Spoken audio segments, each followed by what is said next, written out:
Okay, guys, let us discuss another topic. एक नए topic की शुरुआत करते हैं।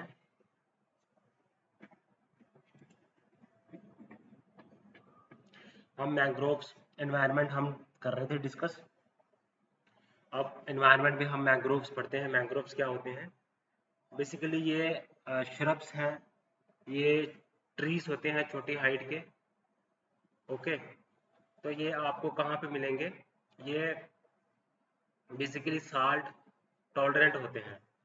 मैंग्रोव्स क्या है? ये छोटे ट्रीज हो सकते हैं, श्रब्स हो सकते हैं, झाड़ियाँ हो सकती हैं, पेड़ हो सकते हैं, और ये साल्ट टॉलरेंट होते हैं।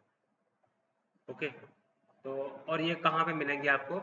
ये सी के शोर पे मिलेंगे। सी शोर फॉरेस्ट जो इकोसिस्टम होता है वहां पे मिलेंगे। ओके, तो मैंग्रोव्स आपको की डिस्ट्रीब्यूशन कहाँ कहाँ मिलेंगी? जो बेसिकली जो कोस्टल एरियाज हैं वहां पे आपको मैंग्रोव्स मिलेंगे। आपको सुंदरबंस में मिलेंगे, भितरकनिका में मिलेंगे, महानदी में मिलेंगे, गोदावरी में मिलेंगे, कृष्णा में मिलेंगे। ठीक है, और गुल्फ ऑफ कच्छ में मिलेंगे, गुल्फ ऑफ कंबत में मिलेंगे, मुंबई में मिलेंगे, रत्नागिरी में मिलेंगे, गोवा में मिलेंगे, कारवार में मिलेंगे। ये मैंग्रोव की डिस्ट्रीब्यूशन है ऑल ओवर इंडिया में। ओके, तो मैंग्रोव की इम्पोर्टेंस क्या है बेसिकली? तो ये क्या करते हैं बेसिकली? इरोजन को, सॉइल इरोजन को नहीं होने देते। ठीक है, न्यूट्रिएंट की दोबारा से साइक्लिंग करते हैं, इरोजन नहीं होने देते हैं। और इसकी इम्पोर्टेंस क्या है वाटर के लिए? वाटर की क्वालिटी को इम्प्रूव करता है। बायोडाइवर्सिटी हमने पीछे पढ़ा, बायोडाइवर्सिटी एक्ट पढ़ा 2002। ये बायोडाइवर्सिटी को भी प्रिजर्व करके रखता है। ठीक है, तो ये बेसिकली जो डाइवर्सिटी है क्या, ये वैरायटी ऑफ लिविंग ऑर्गेनिजम्स हैं। अब वेरिएशन किस में हो सकती है? स्पीसीज के बीच इंट्रा स्पीसीज की हो सकती है, इंटर स्पीसीज की हो सकती है, और इकोसिस्टम में भी हो सकती है। तो ये फॉरेस्ट जो सी शोर फॉरेस्ट इकोसिस्टम होता है वहाँ पे ये आपको मैंग्रोव्स मिलेंगे। इसकी सॉइल को ये न्यूट्रिएंट से रिसाइकल करने में हेल्प करता है, और इरोजन को कंट्रोल करता है। ओके, और वाटर की क्वालिटी को इम्प्रूव करता है, बायोडाइवर्सिटी को ये मेंटेन करके रखता है। ओके, अब थ्रेट्स क्या है? थ्रेट्स किसकी वजह से थ्रेट्स होते हैं? अब साइक्लोन्स आते हैं कोस्टल एरियाज में, वो इसको नुकसान करते हैं। ओके, जो स्ट्रॉन्ग विंड्स आती हैं, स्ट्रॉन्ग जो वेव्स आती हैं, वो नुकसान करते हैं मैंग्रोव्स को। ओके, तो ओवर ग्रेजिंग जो होती है, जो लाइफ वाइल्ड लाइफ होती है, जो क्लोज होती है सी शोर के, वाइल्ड लाइफ कह लीजिए, या फिर जो लाइफ स्टॉक होती है, जो जानवर होते हैं लाइफ स्टॉक कह लीजिए, वाइल्ड लाइफ होती है, वो क्लोज होती है जो मैंग्रोव्स रीजन में, वो भी नुकसान करते हैं। ओके, तो ये थ्रेट्स हैं। कोस्टल को जब हम डेवलप करते हैं, इंफ्रास्ट्रक्चर डेवलप करते हैं, तो उसको भी नुकसान करता है ना? अब एंथ्रोपोलॉजिकल देखो, मैंने एंथ्रोपोलॉजी का कंप्लीट मैंने पेपर 1 पेपर 2 में वीडियोस बनाई हैं। तो एंथ्रोपोलॉजिकल पॉइंट ऑफ व्यू से मैंग्रोव्स की कितनी इंपॉर्टेंस है? ठीक है, कोस्टल की डेवलपमेंट हो रही है, इसको हम बोलते हैं एंथ्रोपोलॉजिकल थ्रेट है ये। एंथ्रोपोलॉजिकल थ्रेट्स को देखिए, एंथ्रोपोलॉजिकल पॉइंट ऑफ व्यू से मैंग्रोव्स के थ्रेट को हम एनालाइज कर सकते हैं। तो अब डिप्लीशन क्यों हो रही है? क्योंकि वाइल्ड लाइफ क्लोज है मैंग्रोव्स के, और बेसिकली क्लाइमेट चेंज हो रहा है, साइक्लोन्स आ रहे हैं, लैंड एग्रीकल्चर हम कर रहे हैं, है ना? तो ओवर डिस्ट्रक्शन हो रही है, डिग्रेडेशन हो रही है, तो ये कासेस हैं डिप्लीशन के। ओके, तो अब मैंग्रोव्स को सेव करने के लिए बड़े सारे इनिशिएटिव लिए हैं, जैसे मैंग्रोव्स अलायंस फॉर क्लाइमेट एक इनिशिएटिव है। ठीक है ना? तो मैंग्रोव्स हमने डिस्कस किया कि क्या है मैंग्रोव। इनके इनिशिएटिव, इनको संभाल के रखने के लिए इनिशिएटिव्स क्या क्या लिए गए हैं, और इनके डिप्लीशन होने के कारण क्या हैं, और इनके कारण क्या है, और थ्रेट्स क्या है मैंग्रोव्स को, और इसकी इम्पोर्टेंस क्या है। फैक्ट्स, देखो हमने कोई भी क्वेश्चन का जब आंसर करना होता है तो हमने कुछ चीज़ें ध्यान में रखनी होती है।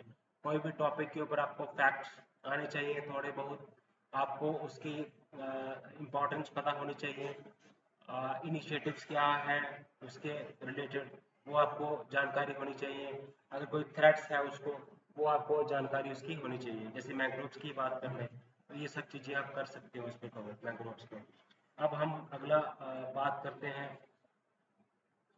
कोरल रीफ्स क्या होते हैं। ओके,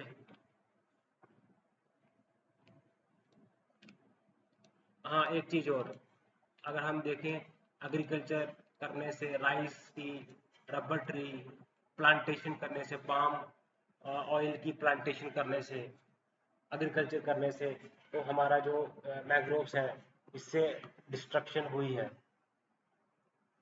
ठीक है, तो एक्वाकल्चर जो इंडस्ट्री है, एक्वाकल्चर फिशिंग इंडस्ट्री है, उसने काफ़ी ज़्यादा जो है इसको डिस्ट्रॉय किया है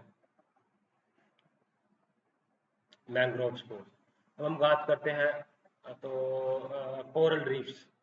कोरल रीफ्स होते क्या है बेसिकली? कोरल रीफ्स ये बने होते हैं जो मेरीन ऑर्गेनिजम्स होते हैं, कोरल पॉलिप्स इसको बोलते हैं। ठीक है, तो ये गर्म पानी के वार्म वाटर ऑर्गेनिजम्स होते हैं, शैलो, पानी इतना गहरा नहीं होता है, शैलो वार्म वाटर ऑर्गेनाइजेशंस होते हैं। तो उनके जो स्केल्टन्स होते हैं, जो कोरल रीफ्स हैं, जो उनके स्केल्टन्स होते हैं, जो वार्म वाटर लिविंग ऑर्गेनिजम्स के, तो उनके बने होते हैं कोरल रीफ्स, तो पॉलिप्स के बने होते हैं। कोरल रीफ्स को क्या बोलते हैं हम बेसिकली? कोरल पॉलिप्स बोलते हैं। कोरल पॉलिप्स क्या है? वार्म वाटर ऑर्गेनिजम्स हैं। ठीक है, तो और ये इनकी बॉडी सॉफ्ट होती हैं, और ये कवर होते हैं किसके? स्केल्टन से, कैल्कासिरस स्केल्टन से। तो ये बेसिकली मैंग्रोव जैसे साल्ट टॉलरेंट होते हैं, ये सरवाइव कर पाते हैं, लेकिन इनको नुकसान भी हो रहा है। लेकिन जो पॉलिप्स हैं, पॉलिप्स क्या करते हैं, ये जो साल्ट होता है ना सी वाटर से, तो वो एक्सट्रैक्ट करते हैं, तो हार्ड स्केल्टन्स बनता है, टैबलो स्केल्टन बनता है। तो मैरीन प्लांट्स जो होते हैं वो भी क्या करते हैं, कैल्शियम कार्बोनेट को डिपॉजिट करते हैं, एक्सट्रैक्ट करते हैं कैल्शियम को, तो कोरल ग्रोथ में कंट्रीब्यूशन करते हैं। अब कोरल ग्रोथ के लिए क्या क्या है? Coral growth basically coral polyps है, तो ये स्मॉल मैरीन ऑर्गेनिजम्स होते हैं शैलो वाटर के, शैलो वार्म वाटर ऑर्गेनिजम्स। तो इनकी बॉडीज जो है वो सॉफ्ट बॉडीज होती हैं जो कि कवर्ड होती हैं स्केल्टन से, कैल्कारियस स्केल्टन से बनी होती हैं। तो जो एल्गी होते हैं वो भी कोरल रीफ में कंट्रीब्यूट करते हैं, क्योंकि ये एक्सट्रैक्ट करते हैं क्या? कैल्शियम साल्ट को सी वाटर से, और क्या बन जाता है, तो ये स्केल्टन्स बन जाते हैं उसके सराउंडिंग में। तो जो वार्म वाटर्स होते हैं ना, जैसे ट्रॉपिकल वाटर्स क्या है बेसिकली? वार्म वाटर्स हैं। जैसे 3 डिग्री 30 डिग्री नॉर्थ से लेके latitude 30 degree north to 30 degree south latitudes, 30 degree north to 30 degree south latitudes तक, ये क्या है बेसिकली? टेम्परेचर क्या है इनका? अराउंड 20 डिग्री सेल्सियस होता है। ठीक है, तो यहाँ पे कोल्ड ओशन करंट्स होते हैं, वहाँ पे ये नहीं मिलते हैं। तो आइडियल डेप्थ कितनी होती हैं? 45 मीटर से लेके 55 मीटर तक आइडियल डेप्थ, शैलो। तो यहाँ पे sunlight, good amount of sunlight चाहिए होती है इनको सर्वाइव करने के लिए, तो आइडियल डेप्थ मानी जाती है 45 मीटर से लेके 55 मीटर तक बिलो द सी लेवल। तो फ्रेश वाटर होगा, हाईली साइलेंट वाटर होगा, वो इनके लिए हार्मफुल होता है। क्लियर साल्ट वाटर जो होता है इनके लिए हेल्पफुल होता है। ओके, अब कॉरल रीफ्स के बारे में पढ़ा, ठीक है। कोरल रीफ्स की कंडीशंस क्या है, वो कैसे कहाँ पे ग्रो करते हैं, होता क्या है basically coral reefs. Coral bleaching को बात करते हैं, कोरल ब्लीचिंग क्या होती है वो डिस्कस करते हैं हम बेसिकली। हमने डिस्कस किया पहले मैंग्रोव्स, फिर हम बात कर रहे हैं कोरल रीफ्स की ब्लीचिंग की। तो क्या होता है कि ये रिस्पॉन्स होता है बेसिकली कोरल का टू वेरियस डिस्टरबेंस। अब डिस्टरबेंस उनको बड़ी तरह से होती हैं। ओके, तो कोरल्स की क्या हो जाती है, ब्लीचिंग हो जाती है। तो ये बेसिकली फोटोसिंथेसिस जो पिगमेंट्स होते हैं वो ये लॉस, एक पिगमेंट्स होता है वो बेसिकली लॉस हो जाता है। ठीक है, तो जो जो तो जो बेसिकली फोटोसिंथेसिस पिगमेंट्स होता है विद इन द जोक्सो यो जू शांतिलयी, यू शांतिलयी क्या होता है, उसकी डेंसिटी जो है वो डिक्लाइन होती है। और जब जू शांति शांतिलयी की डेंसिटी डिक्रीज होती है तो उससे क्या होता है, कोरल की ब्लीचिंग हो जाती है। जो इनका फोटोसिंथेसिस, क्योंकि ये साइट सनलाइट की इनको ज़रूरत होती है कोरल रीफ्स को ग्रोथ करने के लिए। तो जब ये डेंसिटी जो है वो डिक्रीज हो जाती है तो फोटोसिंथेसिस पिगमेंट्स का क्या होता है, कंसंट्रेशन जो है वो फॉल कर जाती है और कॉरल्स की ब्लीचिंग हो जाती है और हेल्पफुल नहीं होता, जो शांतिलयी फॉल कर जाता है। ठीक है, तो 60 to 90% जो है वो जू शांतिलयी की कंसंट्रेशन डिक्रीज हो जाती है। और ईच यू शांतिलयी में क्या होता है कि 50 to 80% की जो फोटोसिंथेसिस पिगमेंट्स होता है वो लॉस हो जाता है।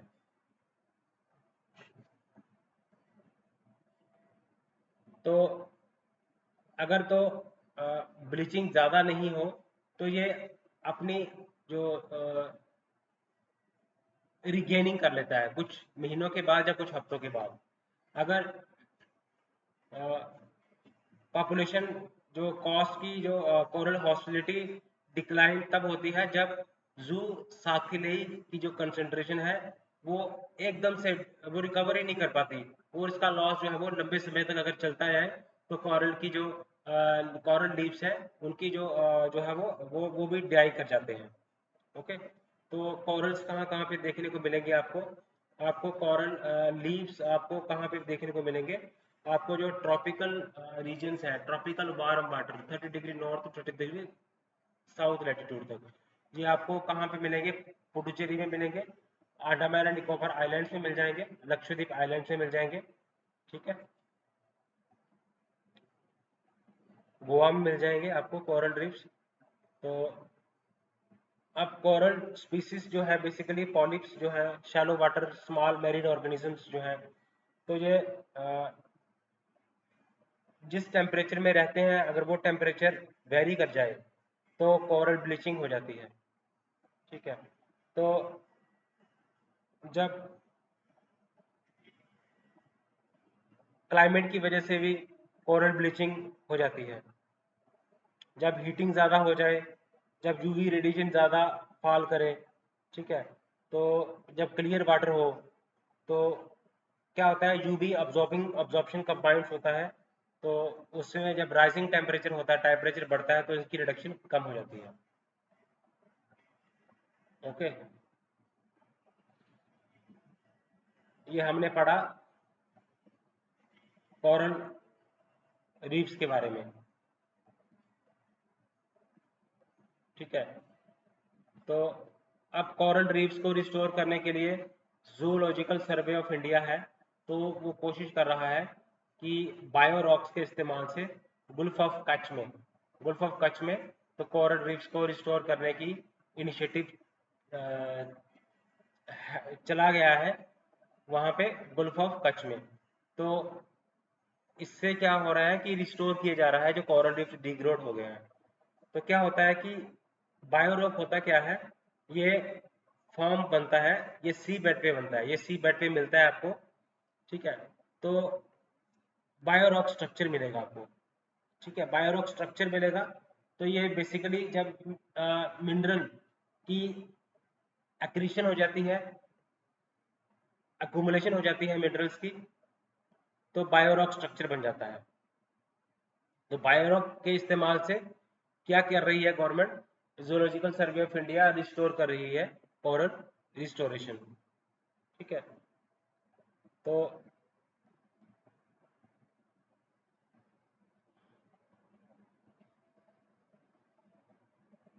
अब हमने मैंग्रोव्स पढ़ा, हमने कोरल रीफ्स को डिस्कस किया, कोरल्स की ब्लीचिंग को डिस्कस किया, कैसे जो है कोरल ब्लीचिंग हो जाती है, उनकी टेम्परेचर चेंज हो जाए उसकी वजह से भी जैंथो जू जैंथोलेई की कंसंट्रेशन कम हो जाती है, फोटोसिंथेसिस लिगमेंट्स की रिडक्शन हो जाती है, उससे भी कोरल ब्लीचिंग हो जाती है। ओशियनिक एसिडिफिकेशन हो जाए, ओशियन में एसिड ज़्यादा हो जाए, उसकी वजह से भी ब्लीचिंग हो जाती है ना। टेम्परेचर के चेंज से भी ब्लीचिंग हो जाती है, ओशियन एसिडिफिकेशन से भी ब्लीचिंग हो जाती है। तो इनिशिएटिव बायोरॉक टेक्नोलॉजी इनिशिएटिव है, जिसकी वजह से इसको रिस्टोर करने की कोशिश की जा रही है। अब हम बात करते हैं वेटलैंड्स की। अब वेटलैंड्स किनको कहा जाता है, वेटलैंड्स की अगर हम बात करें, ठीक है, तो वेटलैंड्स बेसिकली क्या है, तो ये वो एरियाज होते हैं जो जब वाटर्स जो है सॉइल को पूरा कवर करके रखता है, उसको हम बोलते हैं वाटर लैंड। वेटलैंड्स क्या है, जब सॉइल को कवर, वाटर जो है वो सॉइल को कवर करके रखता है। तो या तो वो वाटर जो है वो सॉइल को पूरे साल तक कवर करके रखता है, या कुछ पीरियड तक कवर करके रखता है, ठीक है। तो इसको हम बोलते हैं वेटलैंड्स।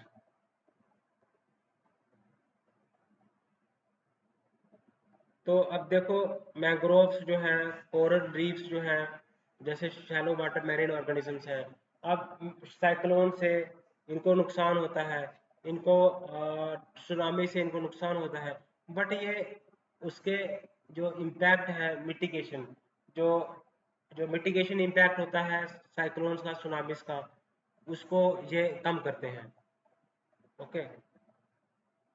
और जो वेटलैंड्स जो हैं, ये बेसिकली इंपॉर्टेंट एसेट्स हैं। तो ये क्रेडल ऑफ ह्यूमन सिविलाइजेशन भी कहा जाता है, और ये किडनीज भी हैं लैंडस्केप की। अब इनके बेनिफिट्स क्या हैं, इकोसिस्टम और बायोडाइवर्सिटी वैल्यूज की बात हम कर रहे थे। तो ये बेसिकली फ्रेश वाटर का काम भी करता है, फ्रेश वाटर सप्लाई भी करता है, इरिगेशन के लिए वाटर भी सप्लाई करता है वेटलैंड्स। इकोसिस्टम की सर्विसेज क्या है, और बायोडाइवर्सिटी की वैल्यूज क्या है। बायोडाइवर्सिटी से हम एनवायरमेंटल को हम प्रोटेक्ट करके रख सकते हैं, हम मिटिगेशन करते हैं डिजास्टर्स इफेक्ट्स ऑफ साइक्लोन्स, हम न्यूट्रिएंट की साइक्लिंग हो जाती है, सॉइल की जो है रिप्लेनिशमेंट होती है ना। फ्रेश वाटर का सोर्स भी है ये, है ना। तो ये वाटर ये बफर का काम भी करता है फ्लड्स के टाइम पे, ड्रॉट्स के टाइम पे। तो नेचुरल स्टोरेज रिजर्वायर है, वाटर स्टोरेज में हेल्प करता है, और वैरायटी ऑफ प्लांट्स, एनिमल्स और मिनरल्स ग्रो करते हैं। जैसे बायोरॉक्स पढ़ा हमने, सॉइल की बेड में जो ओशन की बेड में, सी लेवल की बेड में जो आपको रॉक्स मिलते हैं, उनको बायोरॉक्स बोलते हैं, ठीक है। मिनरल की डिपोजिशन हो जाती है उस वहाँ पे। अब अर्बनाइजेशन हो रही है वहाँ पे, अर्बनाइजेशन का इम्पैक्ट पड़ रहा है, मैंग्रोव्स को भी पड़ रहा है, वेटलैंड्स को भी पड़ रहा है, और इसको कॉरल रीफ्स को भी पड़ रहा है। एंथ्रोपोजेनिक एक्टिविटीज़ जो हो रही हैं, उसकी वजह से भी इफेक्ट पड़ रहा है। एग्रीकल्चरल जो एक्टिविटीज़ होती हैं, एग्रीकल्चर से होता है, अर्बनाइजेशन से होता है, ये इम्पैक्ट है तीनों के ऊपर, है ना। तो डिफॉरेस्टेशन की बात अगर हम करें, वो भी इसको इम्पैक्ट कर रहा है। वेजिटेशन जब हम रिमूव कर देते हैं, सॉइल इरोशन हो जाती है ना। तो सैलिनाइजेशन, ग्राउंड वाटर जब, एक्वाकल्चर, तो फिशेस की डिमांड से क्या हो रहा है, तो पिसीकल्चर, एक्वाकल्चर की ग्रोथ हो रही है। एक्वाकल्चर की वजह से मैंग्रोव्स को नुकसान का हो रहा है, और इसमें जो है वेटलैंड्स को भी नुकसान हो रहा है। ओके, तो क्लाइमेट चेंज का भी इनके ऊपर इम्पैक्ट पड़ रहा है, अर्बनाइजेशन का इनके ऊपर इम्पैक्ट पड़ रहा है, एग्रीकल्चर का इनके ऊपर इम्पैक्ट पड़ रहा है, एक्वाकल्चर का इनके ऊपर इम्पैक्ट पड़ रहा है। अब क्या हुआ, रेगुलेटरी फ्रेमवर्क क्या है, इंडियन फॉरेस्ट एक्ट है, Indian wildlife protection act है, इंडियन फॉरेस्ट एक्ट है 1927, Indian wildlife protection act है 1972। तो ये क्या करता है, इंडियन फिशरीज एक्ट है 1897, वाटर पोल्यूशन वाटर एक्ट है 1974, बायोडाइवर्सिटी एक्ट है 2002, national wildlife action plan है, वाइल्ड लाइफ 2017 से लेकर 2031 तक। तो इसमें वाइल्ड लाइफ को हमने प्रिजर्व करके रखना है, हमने जो इनलैंड एक्वा सिस्टम है उनको फोकस करना है। तो क्लाइमेट चेंज के ऊपर नेशनल एक्शन प्लान है, तो रेगुलेटरी फ्रेमवर्क्स हैं ये सारे। तो हम रेगुलेटरी फ्रेमवर्क्स को भी डिस्कस कर सकते हैं, हम फैक्चुअल डाटा को भी डिस्कस कर सकते हैं, पॉलिसी फ्रेमवर्क को भी डिस्कस कर सकते हैं, जिसमें नेशनल फॉरेस्ट एनवायरमेंटल पॉलिसी है,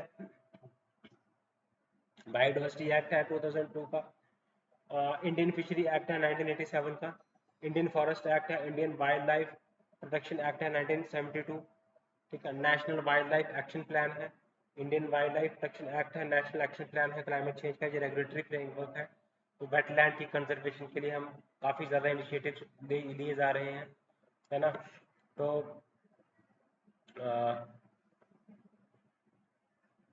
wetland conservation and management rules हैं 2017 में, ठीक है। तो इसमें क्या हुआ है, वेटलैंड अथॉरिटीज बनाई गई हैं यूटी में, स्टेट लेवल पे wetland conservation and management rules हैं 2017 के। तो कम्युनिटी पार्टिसिपेशन है इसमें, okay, and out communication and outreach है इसमें, प्राइवेट सेक्टर को एनकेज किया जा रहा है बायोडाइवर्सिटी के लिए, वेटलैंड्स के लिए। कैपेसिटी बिल्डिंग तो आपने लिखना ही होता है ना। ऑनलाइन कोर्सेस हैं, वेटलैंड मैनेजर्स किस तरह से करना है, नॉलेज पार्टनर्स, कैपेसिटी बिल्डिंग की जा रही है, ओके। ये सारे हम इस पे बात कर सकते हैं, ओके। तो वेटलैंड्स में हमने देखा रेगुलेटरी फ्रेमवर्क कौन कौन से हैं, हमने पॉलिसी फ्रेमवर्क कौन कौन से हैं वो हमने डिस्कस किए हैं, है ना। तो इसमें इनिशिएटिव्स क्या क्या हैं लिए गए हैं, वाइल्ड लाइफ कंजर्वेशन एक्ट 1972 है ना। कैपेसिटी बिल्डिंग को करना है हमने, किस तरह से हम वेटलैंड्स को प्रोटेक्ट कर सकें, हमने पार्टिसिपेटरी मैनेजमेंट की तरफ ज़्यादा है ना। हमने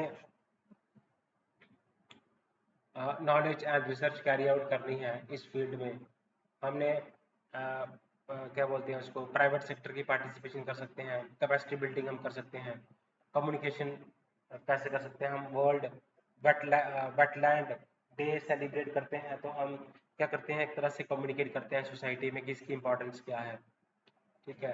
अब बेसिकली प्रोजेक्ट टाइगर्स के 50 ईयर्स हुए हैं, तो ये लॉन्च हुआ था 1973 में प्रोजेक्ट टाइगर। तो हमने क्या इसमें इनिशिएटिव था, टाइगर की पॉपुलेशन को हमने ग्रो करना है, टाइगर के रिजर्व्स को हमने बढ़ाना है ना। तो स्पेशल टाइगर प्रोटेक्शन फोर्स गठित की गई, जिसका काम था टाइगर को प्रोटेक्ट करके रखना। तो टाइगर रिजर्व जो है उनकी डेवलपमेंट करनी है, डेवलपमेंट ऑफ टाइगर रिजर्व, है ना। तो ग्लोबल इनिशिएटिव की बात करें, इंटरनेशनल बिग कैट अलायंस है। अब चैलेंजेस क्या है टाइगर कंजर्वेशन में, ह्यूमन वाइल्ड लाइफ कन्फ्लिक्ट आ जाता है कई बार, ये ह्यूमन वाइल्ड लाइफ कन्फ्लिक्ट तो टाइगर की कंजर्वेशन में आएगा ही आएगा। हैबिटेट लॉस हो जाता है, फ्लड्स आ जाते हैं, या फिर रिसोर्सेज खत्म हो जाते हैं तो दूसरे रिसोर्सेज में जाते हैं वाटर के लिए, फूड के लिए, हैबिटेट लॉस हो जाता है, तो ह्यूमन वाइल्ड लाइफ कन्फ्लिक्ट है, ये भी कारण है, चैलेंजेस हैं। हमने चैलेंजेस डिस्कस कर सकते हैं, हम इनिशिएटिव डिस्कस कर सकते हैं, Indian initiative, global initiative, international big cat alliance है, कंजर्वेशन एक्टिविटीज हम कर सकते हैं। इस तरह से हमने ई बर्ड प्रोजेक्ट लॉन्च किया है, प्रोजेक्ट टाइगर। टाइगर के जो रिजर्व्स हैं वो हमने डेवलप करना है टाइगर रिजर्व्स। ओके,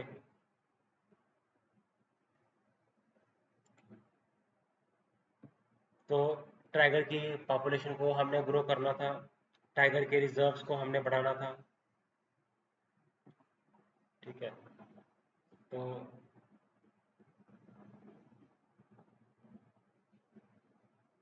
जो कोर एरियाज हैं उनको नेशनल पार्क्स बनाया गया, सेंचुरीज बना गई ताकि हम कंजर्वेशन में फोकस कर सकें। नेचुरल पार्क का या फिर या सेंचुरीज का क्या महत्व होता है, इम्पोर्टेंस होती है, वो एक फोकस्ड हम कंजर्वेशन कर सकते हैं, फोकस्ड कंजर्वेशन हम कैरी आउट कर सकते हैं।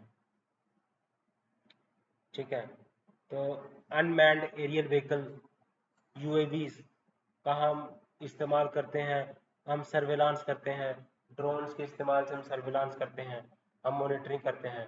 तो इसको हम बोलते हैं टेक्नोलॉजिकल एडवांसमेंट एक्टिविटीज़ की बात करते हैं। तो हम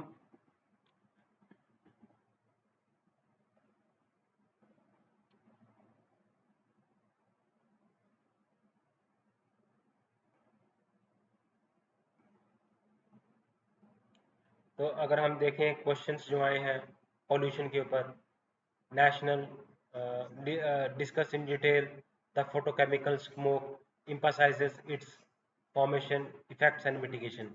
photochemical smoke क्या होता है और 1999 गॉटनबर्ग प्रोटोकॉल क्या कहता है इसको लेके। उसके बाद एक क्वेश्चन और आया था यूपीएससी में, discuss the key points of the revised global air quality guidelines recently released by the world health organization. WHO ने जो रिवाइज्ड ग्लोबल एयर गाइडलाइंस दी है उसको आप डिस्क्राइब करो। हाउ जो लास्ट से कैसे ये अपडेट डिफरेंट है। ठीक है, तो इंडिया नेशनल जो क्लीन एयर प्रोग्राम है वो हम कैसे अचीव कर सकते हैं इन टारगेट्स को अचीव करने में। ओके, तो ये क्वेश्चंस हमें देखने को मिलेंगे। अब जैसे हमने डिस्कस करा, ठीक है, वेटलैंड्स को डिस्कस करा हमने, एनवायरनमेंट को डिस्कस करा, मैंग्रोव्स को डिस्कस करा हमने, है ना। तो ये इम्पोर्टेंट टॉपिक है from the mains point of view.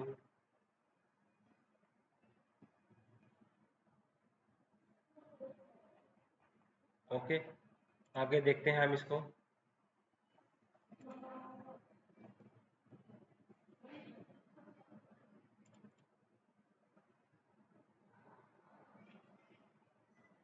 तो हमने ह्यूमन लाइफ कॉन्फ्लिक्ट भी पढ़ा, मैंग्रोव्स भी पढ़ा हमने।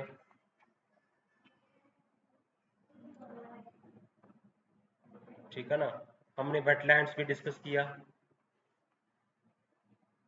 अब हम बात करते हैं पोल्यूशन की। तो सबसे पहले बात करेंगे वाटर पोल्यूशन होता क्या है। तो जब वाटर पोल्यूशन जो अनडिजायरेबल जो सब्सटेंस अगर एंटर कर जाता है पानी में, प्रेजेंस हो जाती है उसकी, presence of undesirable substance in water is called water pollution. तो ये एक इम्पॉर्टेंट इन्वायरमेंटल प्रॉब्लम्स है। तो वाटर पोल्यूशन कैसे होता है, तो अब बड़े सारे कारण हैं। इरोजन से होता है, लीचिंग से होता है, डिके होता है जब ऑर्गेनिक मैटर से होता है, ह्यूमन एक्टिविटी से होता है, इंडस्ट्रियल एक्टिविटी हो, एग्रीकल्चरल एक्टिविटीज़ हो, डोमेस्टिक एक्टिविटीज़ हो, तो उससे वाटर पॉल्यूट होता है। तो एक्सटेंट ऑफ वाटर पोल्यूशन की बात करें तो जो गंगा जो बेसिकली बीओडी को अगर हम देखें, तो अगर हम बात करें गंगा ब्रह्मपुत्रा बेसिन की बात करें, तो एवरेज जो बीओडी है वो 26 है। ठीक है, तो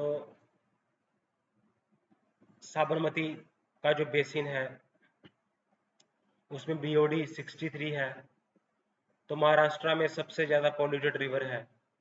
गोदावरी बेसिन की बात करें तो बीओडी 45 है। कावेरी बेसिन की बात करें तो बीओडी 21 है। ओके, तो पोल्यूशन कहाँ कहाँ पे है, जो पोल्यूटेड स्ट्रेचेस है रिवर के वो आपको देखने को मिलेंगे। ठीक है, तो ये आप इसको आप देख सकते हैं। अगर बीओडी जो है, अगर काउंट जो है वो ग्रेटर होता है 3 mg/L तो वो अनफिट है ड्रिंकिंग के लिए। अगर तो वो ग्रेटर है 30 mg/L तो अनफिट है बाथिंग के लिए। ठीक है, तो वाटर क्वालिटी इंडेक्स की अगर हम बात करें, ठीक है, तो कम से कम 275 रिवर एज पर सेंट्रल वाटर कमीशन जो है 2018, तो कम से कम 275 रिवर्स जो है वो पोल्यूटेड है इंडिया में। और ये डेटा बड़ा है, रिवर्स का डेटा बड़ा है। और WHO की वाटर क्वालिटी इंडेक्स को देखें तो बीओडी काउंट अगर 3 mg/लीटर से ज़्यादा है तो वो फिट नहीं है ड्रिंकिंग के लिए। और अगर ग्रेटर है 30 mg/L तो प्रायोरिटी 1 में है, तो अनफिट है फॉर आउटसाइड बार। तो अगर हम बात करें ये गोदावरी बेसिन की, कावेरी बेसिन की, है ना, Godavari basin, Kaveri basin, Sabarmati basin, Ganga Brahmaputra basin, तो ये अनफिट है बाथिंग के लिए। ठीक है,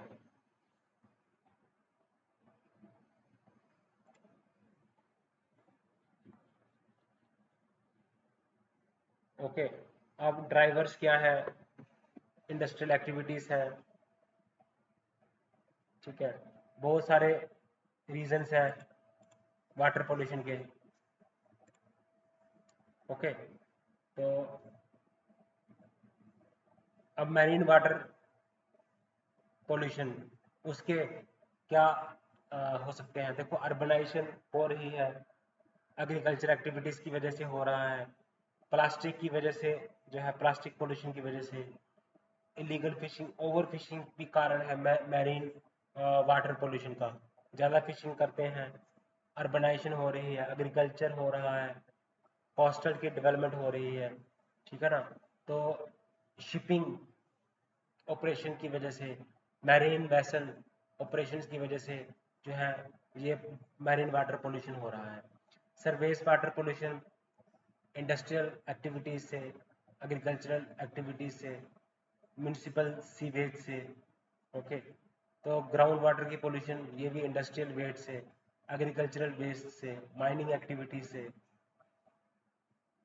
और वाटर पोल्यूशन के मेजर्स क्या हैं इसके लिए, तो सीवेज ट्रीटमेंट प्लांट, तो वेस्ट वाटर जो है हमारा उसकी ट्रीटमेंट करनी है, इम्प्रूव वेस्ट वाटर ट्रीटमेंट।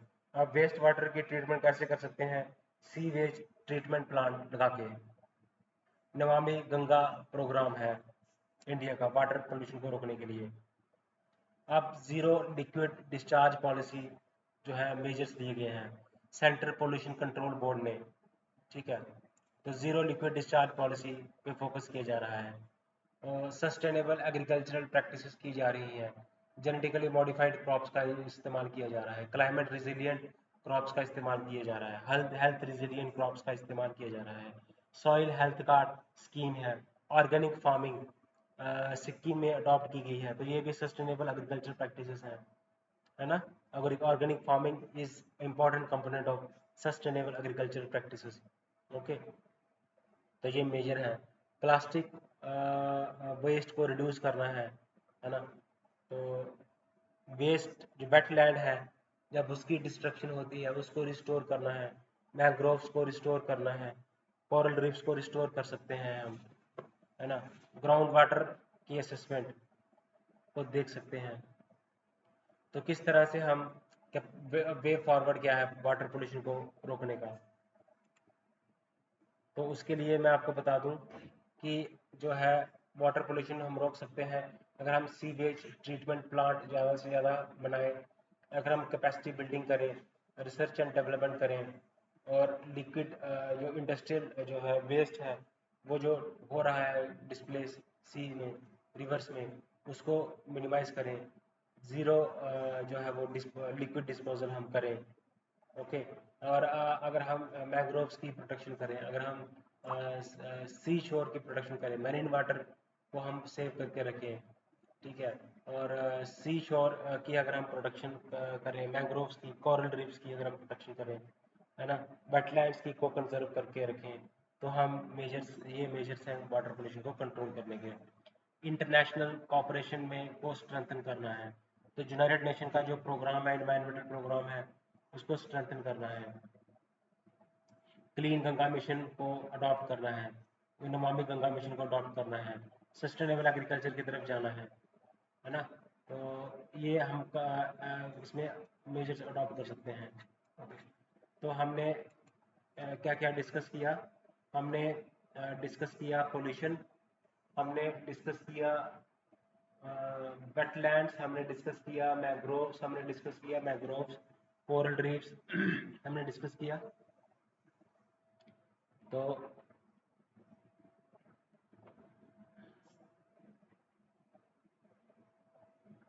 अब water prevention and control of pollution amendment act है 2024, water pollution and amendment act, water act को हमने अमेंड किया है 2024 में,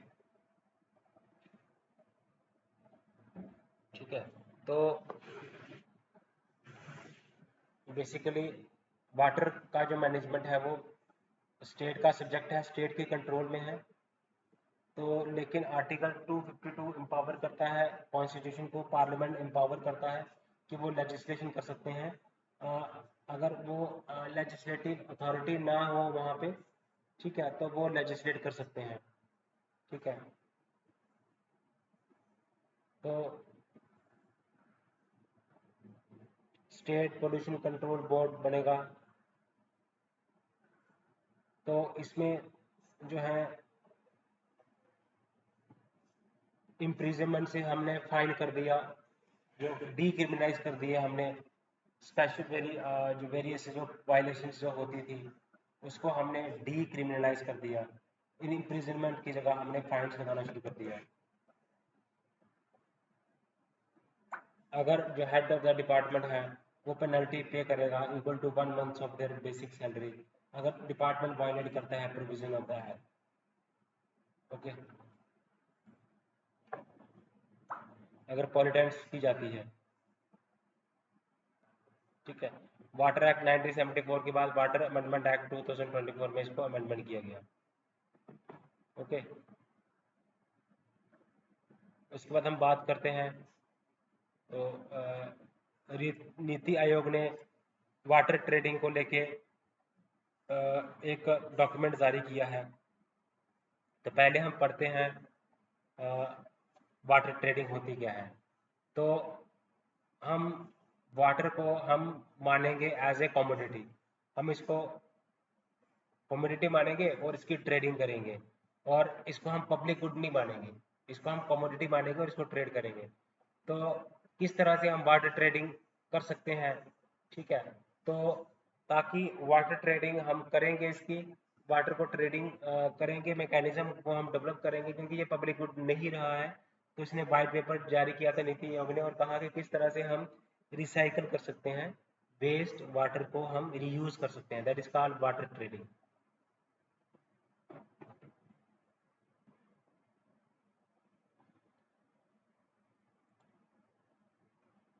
ओके। अब वाटर,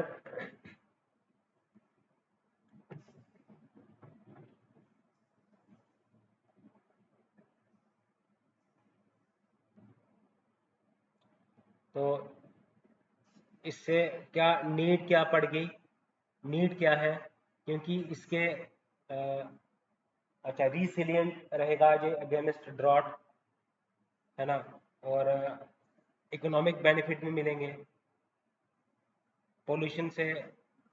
हमने बात की वाटर पोल्यूशन की, तो हमें इन्वायरमेंटल डिग्रेडेशन भी मिलेगी, नहीं देखने को मिलेगी। इन्वायरमेंटल वाटर की स्कैरसिटी है, इसलिए इसकी नीड है। हम एनवायरनमेंट को कंजर्व प्रोटेक्ट करके रख सकते हैं। ये भी नीड बन जाती है वाटर ट्रेडिंग की, है ना। वाटर की स्कैर्सिटी को हम दूर कर सकते हैं, वाटर के जो इकोनॉमिक बेनिफिट्स हैं वो हम ले सकते हैं, है ना। वाटर एलोकेशन कर सकते हैं, एनवायरमेंटल प्रोटेक्शन हम कर सकते हैं। अब हम वाटर रीयूज सर्टिफिकेट्स, तो क्या है बेसिकली ये मैकेनिज्म है, ठीक है। तो जो वाटर रिसोर्स ग्रुप था, तो एक बेसिकली इंडिपेंडेंट एजेंसी होगी, वाटर यूजर्स को लेके रजिस्टर्स होगा। तो म्यूनसिपल, रेजिडेंशियल एरिया में, इंडस्ट्रियल एरिया में, एग्रीकल्चर सेक्टर्स में, तो टारगेट सेट किए जाएंगे कि वाटर को रीयूज करना है based on current withdrawal and best practices. तो वेस्ट रियूज सर्टिफिकेट क्या है? वन वेस्ट रियूज सर्टिफिकेट अगर 1000 क्यूबिक मीटर्स हो रियूज्ड वाटर, तो उसको हम बोलेंगे एक वाटर रियूज सर्टिफिकेट जो है किसके बराबर होगा? 1000 cubic meter of reused water.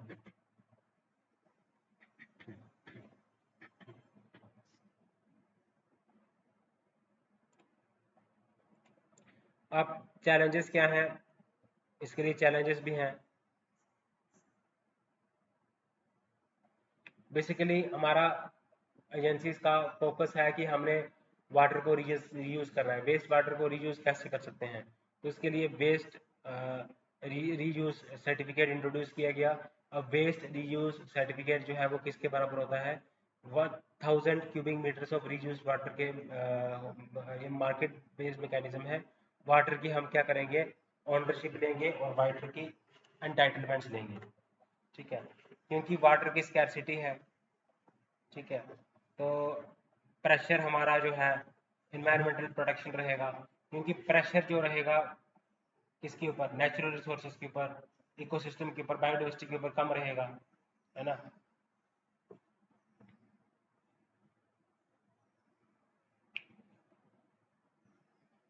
तो ये आ गया वाटर ट्रेडिंग कि किस तरह से हमने रीयूज वाटर को, वेस्ट वाटर को ट्रीट करना है, और वेस्ट वाटर सर्टिफिकेट हम देंगे, वेटर वाटर रीयूज सर्टिफिकेट हम देंगे, WRC। ओके। अब इसमें चैलेंजेस क्या है? तो फ्रेश वाटर जो है वो लिटिल और नो कॉस्ट पे अवेलेबल होता है। अगर हम ट्रीटिंग करेंगे, सप्लाई करेंगे वेस्ट वाटर की ट्रीटमेंट करके, तो वो वाटर जो है उसकी प्राइस हाई होगी। अब वेस्ट वाटर ट्रीटमेंट जो है वो कॉन्टीन्यूस है, बट इसकी जो डिमांड है वो फ्लक्चुएट करती है। इसके लिए हमें स्टोरेज करना पड़ता है ट्रीटमेंट वाटर का। तो ट्रेडेबल करने के लिए तो डिमांड जो है वो आइडेंटिफाई करनी पड़ेगी।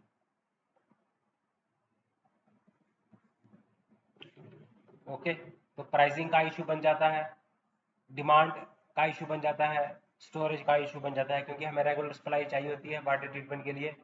तो उसके लिए स्टोरेज करना पड़ता है वेस्ट वाटर का। तो ये एक चैलेंज है, वाटर वेस्ट वाटर को स्टोरेज करना और प्राइसिंग को स्टोरेज करना, ठीक है। तो ट्रीटेड वेस्ट वाटर को हमने ट्रेडेबल बनाने के लिए डिमांड भी तो होनी चाहिए, ठीक है।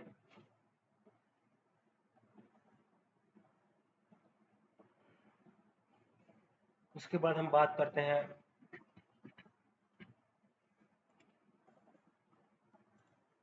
नमामि गंगा प्रोजेक्ट। अब नमामि गंगा प्रोजेक्ट क्या है?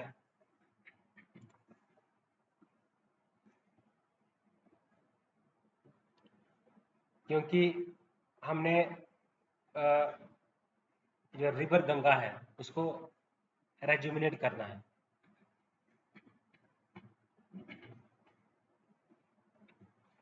तो कंजर्वेशन मिशन है वाटर, जो नमामि गंगा प्रोग्राम है, ये बेसिकली क्या है? बेसिकली कंजर्वेशन मिशन है। वाटर रिवर गंगा को हमने कंजर्व करके रखना है। अब क्या इश्यूज हैं उसमें, है ना। तो अब इश्यूज क्या है रिवर गंगा को लेके? सॉइल इरोजन का इशू है, लैंड डिग्रेडेशन है ना, माइनिंग का इशू है, सैंडस्टोन माइनिंग। तो अब 68% इरिगेशन जो होती है वो गंगा रिवर से होती है, और ये बेसिकली थ्रेट भी है किसको? ई फ्लो को थ्रेट है ये।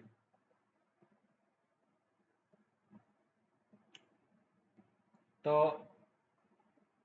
वाटर हम डाइवर्जन कर रहे हैं तो उसका इम्पैक्ट भी है। की एरिया क्या है, इश्यूज क्या है रिवर गंगा को लेके? यहाँ पे माइनिंग का इशू है, सैंड माइनिंग है ना, स्टोन माइनिंग, ये इश्यूज हैं वाटर का। और क्या इश्यूज हो सकते हैं वाटर के? तो बेसिकली कल्टीवेबल एरिया बड़ा है, वाटर इन्वायरमेंटल डिग्रेडेशन है, एक्वाटिक की बायोडाइवर्सिटी जो है वो लॉस होती जा रही है, एनवायरमेंटल डिग्रेडेशन है ना। तो नमामि गंगा, इससे क्या होगा? हम इन्वायरमेंटल को हम डिग्रेड होने से बचा सकते हैं, हम वाटर को प्यूरिफाई कर सकते हैं, एक्वाटिक जो डाइवर्सिटी है उसको हम लॉस होने से बचा सकते हैं। तो बड़े सारे एडवांटेजेस हैं वाटर के। हमने वाटर के फायदे देखे, तो इससे क्या होगा? Water pollution, water treatment plant से, वेस्ट वाटर ट्रीटमेंट प्लांट से पानी की सफाई होएगी, और प्लांट पानी हम एग्रीकल्चर के लिए इस्तेमाल कर सकते हैं, और जो एग्रीकल्चर अडेप्टेशन है वो हम कर सकते हैं, वेस्ट वाटर की जो अडेप्टेशन है वो हम कर सकते हैं। नमामि गंगा प्रोग्राम की नीड क्या थी? क्योंकि बहुत ज़्यादा पोल्यूटेड है रिवर, और रिवर को साफ करना हमारी इम्पोर्टेंट प्राइम रिस्पॉन्सिबिलिटी है, और लाइवलीहुड को भी ये सपोर्ट करेगा, है ना। तो एक्वा एक्वा जो कल्चर है, एक्वा डाइवर्सिटी है, इकोसिस्टम है, उसको भी ये प्रमोट करेगा वाटर। ओके, तो एफोरेस्टेशन है।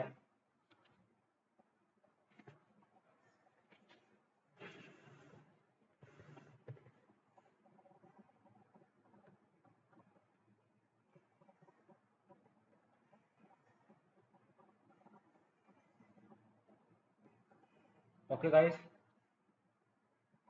तो हमने पढ़ा अर्थ गंगा मीन्स हमने इकोनॉमिक एक्टिविटीज बढ़ानी है गंगा में। कैसे कैसी एक्टिविटीज करेंगे? हम क्या कर सकते हैं? हम प्लांटेशन कैरी आउट कर सकते हैं, हम ब्रांडिंग कर सकते हैं, टूरिज्म को प्रमोट कर सकते हैं, सस्टेनेबल डेवलपमेंट कैरी आउट कर सकते हैं, है ना। अचीवमेंट्स क्या है? हमने जो नमामि गंगा की हमने एफोरेस्टेशन कैरी आउट की है, यस।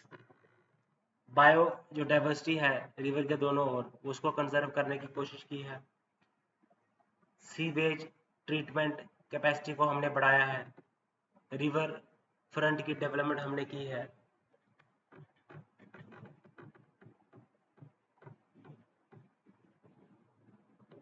तो ये अचीवमेंट्स है नमामि गंगा की। हमने रिवर के चारों तरफ हमने जो बायोडाइवर्सिटी है उसकी कंजर्वेशन की है, हमने सीवेज ट्रीटमेंट प्लांट की कैपेसिटी बढ़ाई है ना। हमने जो ब्रांडिंग की है रिवर गंगा की, टूरिज्म पॉइंट किया है, इम्प्रूव की पॉइंट किया है, हमने सस्टेनेबल डेवलपमेंट को प्रमोट किया है नमामि गंगा प्रोजेक्ट में। ओके, अब इश्यूज भी हमने डिस्कस करें, क्या क्या चैलेंजेस हैं वो हमने डिस्कस करें। चैलेंजेस ये है कि पोल्यूशन बहुत ज़्यादा है, ठीक है। दूसरा चैलेंजेस ये है कि एफॉरेस्टेशन प्रोग्राम कैरी आउट करने में चैलेंजेस है। पोल्यूशन लेवल जो है वो बढ़ता ही जा रहा है, वो एक चैलेंज है। अब फिनेंशियल चैलेंज है ना। प्रोग्रेस जो है operational and technical challenges, progress जो है वो स्लो है। सीवेज ट्रीटमेंट प्लांट तो सेटअप किए हैं लेकिन प्रोग्रेस स्लो है। ओके, तो वे फॉरवर्ड क्या है, हम क्या कर सकते हैं? जो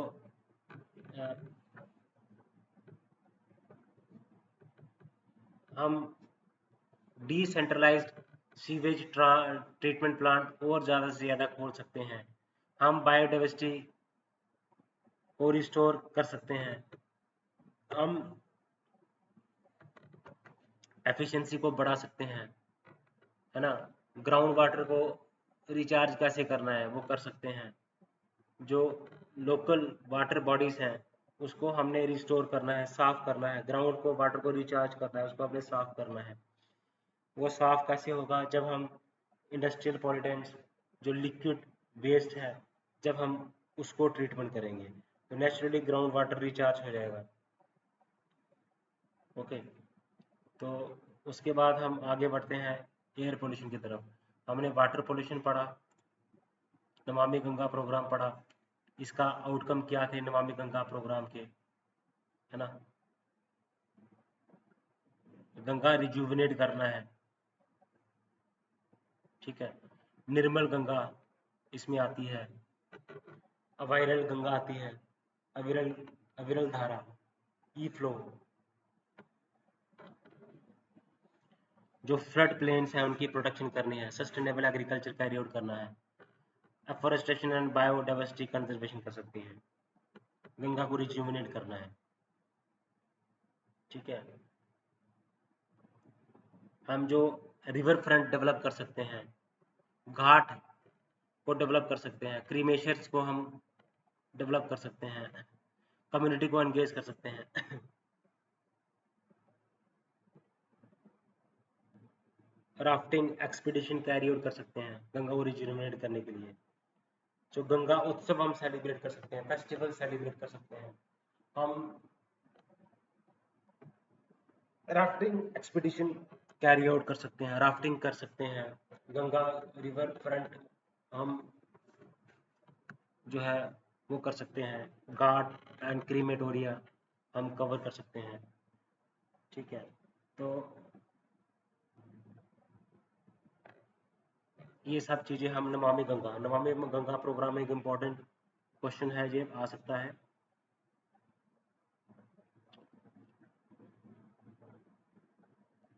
इश्यूज हमने डिस्कस किए नमामि गंगा प्रोग्राम के। अब हम बात करते हैं वाटर एयर पोल्यूशन की तरफ। तो अब वर्ल्ड एयर क्वालिटी रिपोर्ट की बात करें तो दिल्ली जो था वो 3rd मोस्ट पॉल्यूटेड सिटी है इंडिया में, ठीक है, in terms of particulate matter 2.5 level, after Begusarai and Guwahati. Begusarai, Guwahati और इसके बाद दिल्ली, ये मोस्ट पॉल्यूटेड सिटी हैं, एयर पोल्यूशन बहुत ज़्यादा है।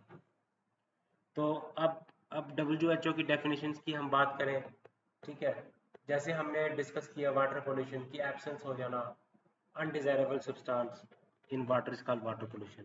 अब एब्सेंस प्रेजेंस हो जाना किसकी? पॉल्यूटेंट्स की प्रेजेंस हो जाना इन द एयर, लीडिंग, इससे क्या होता है? एडवर्स इफेक्ट पड़ता है हेल्थ के ऊपर, बायोडाइवर्सिटी के ऊपर एडवर्स इम्पैक्ट पड़ता है ना। अर्बनाइजेशन हो रही है, इंडस्ट्रियलाइजेशन हो रही है, ओके। तो एक हेल्थ कंसर्न है ये, ठीक है। पार्टिकुलेट मैटर है,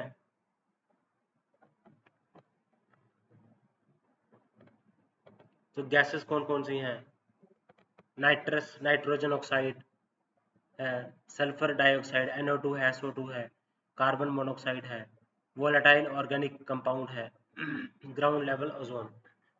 एयर पॉल्यूटेंट्स पार्टिकुलेट मैटर है, एक होता है कोर्स पार्टिकुलेट मैटर, ये इसका होता है 2.5 से लेकर 10 um, और फाइन पार्टिकुलेट मैटर होता है 10.2.5 से कम, और अल्ट्रा फाइन पार्टिकुलेट मैटर होता है less than, ultra fine particulate matter होता है, और फाइन पार्टिकुलेट मैटर होता है, और कोर्स पार्टिकुलेट मैटर होता है। ये पार्टिकुलेट मैटर एयर पॉल्यूटेंट्स है बेसिकली। तो बहुत सारे कल्चरल प्रैक्टिसेस हैं, फेस्टिवल्स हैं, जैसे बर्निंग फायर क्रैकर्स, तो ये कारण है एयर पोल्यूशन का। ठीक है, तो पॉपुलेशन ग्रोथ है, अर्बनाइजेशन हो रही हैं, तो ये भी कारण है एयर पोल्यूशन का। तो एमिशन कंट्रोल सिस्टम हमारे पास एफिशिएंट नहीं है ना। तो फॉसिल फ्यूल्स के ऊपर हैवी रिलायंस है, तो ये एक कारण है। एडमिनिस्ट्रेटिव फैक्टर्स है, प्लानिंग नहीं है इंटीग्रेटेड, पॉलिटिकल विल नहीं है, एनवायरमेंटल लॉज तो है लेकिन प्रॉपर उसकी इम्प्लीमेंटेशन नहीं है।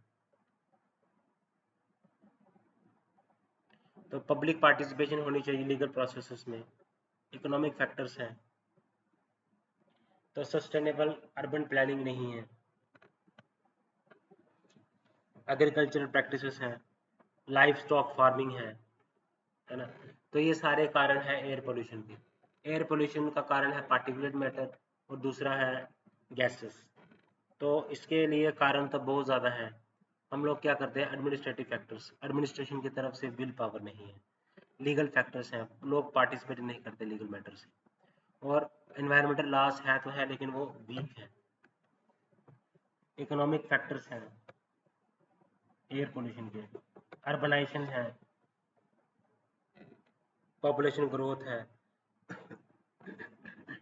अर्बनाइजेशन है, तो ये सारे सोशल फैक्टर्स हैं, टेक्नोलॉजिकल फैक्टर्स हैं, एडमिनिस्ट्रेटिव फैक्टर्स हैं, पॉलिटिकल फैक्टर्स हैं, लीगल फैक्टर्स हैं, इकोनॉमिक फैक्टर्स हैं। अब वेहिकुलर पोल्यूशन के लिए कौन कौन से एक्ट पास किए गए हैं? मोटर व्हीकल्स एक्ट है 1988,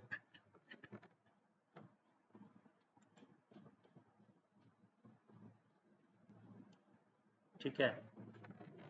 air prevention and control of pollution act है 1981। एयर एक्ट है 1981, pollution prevention and control of pollution. पहले हमने पढ़ा था वाइल्ड लाइफ प्रोटेक्शन एक्ट है 1972, वेटलैंड प्रोटेक्शन एक्ट है, एयर पोल्यूशन एक्ट है, वाटर पोल्यूशन एक्ट है। स्टैट्यूटरी बॉडीज हैं जो कि पार्लियामेंट की एक्ट के द्वारा बनाई जाती हैं। Central board, central pollution control board है, नेशनल ग्रीन ट्रिब्यूनल है, ये एयर पोल्यूशन को, वाटर पोल्यूशन को के लिए ये स्टैट्यूटरी बॉडीज हैं। वेहिकुलर इमिशंस बहुत ज़्यादा है। हमने ट्रांजिशन किया है, इनिशिएटिव्स क्या क्या लिए गए हैं, फैक्टर्स हमने डिस्कस किए, काजेस क्या क्या हैं। इनिशिएटिव, हमने ट्रांजिशन किया BS4 से BS6 नॉर्म्स की तरफ, है ना। इथेनॉल ब्लेंडिंग हम कर रहे हैं, एथेनॉल ब्लेंडिंग। फास्टर, हमने adoption and manufacturing of electric vehicles पे हम जोर दे रहे हैं ताकि एयर पोल्यूशन को कम किया जा सके।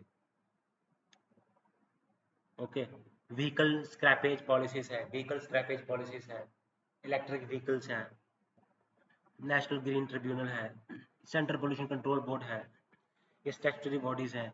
वेहिकुलर इमिशंस हैं, उसके लिए व्हीकल स्क्रैपेज पॉलिसीज है। तो रोड मैप है फॉर इथेनॉल ब्लेंडिंग, ट्रांजिशन है from BS4 to BS6। Initiatives क्या है?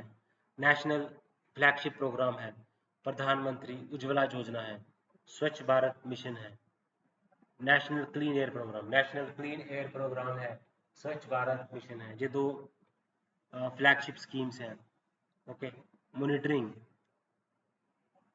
एयर क्वालिटी इंडेक्स से हम मॉनिटर कर रहे हैं एयर पोल्यूशन को। ओके, तो समीर ऐप है। ओके, ये सारे इनिशिएटिव्स हैं एयर पोल्यूशन को लेके। वे फॉरवर्ड, अगर हम वे फॉरवर्ड की बात करें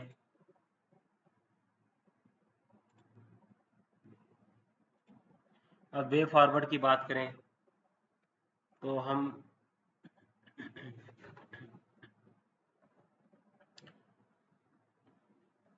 पावर प्लांट एफिशिएंसी हम बढ़ा सकते हैं, है ना।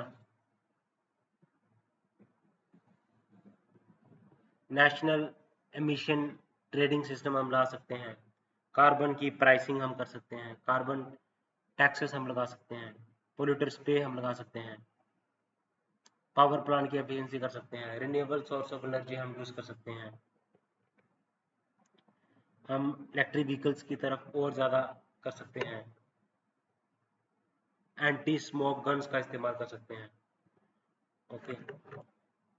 स्पेस बेस्ड इंटरवेंशन कर सकते हैं, ड्रोन टेक्नोलॉजी हम अडॉप्ट कर सकते हैं एयर पोल्यूशन को कंट्रोल करने के लिए, ग्लोबल कोलैबोरेशन हम कर सकते हैं, ट्रांसपोर्ट सेक्टर को हम डीकार्बोनाइज कर सकते हैं, कैसे कार्बन एमिशन को कम कर सकें, ग्रीन हाउस गैसेस को रिडक्शन कैसे कर सकें। तो पब्लिक ट्रांसपोर्ट की तरफ फोकस होना चाहिए, कार पूलिंग इंसेंटिव हम कर सकते हैं, एमिशन स्टैंडर्ड्स हम अडॉप्ट कर सकते हैं।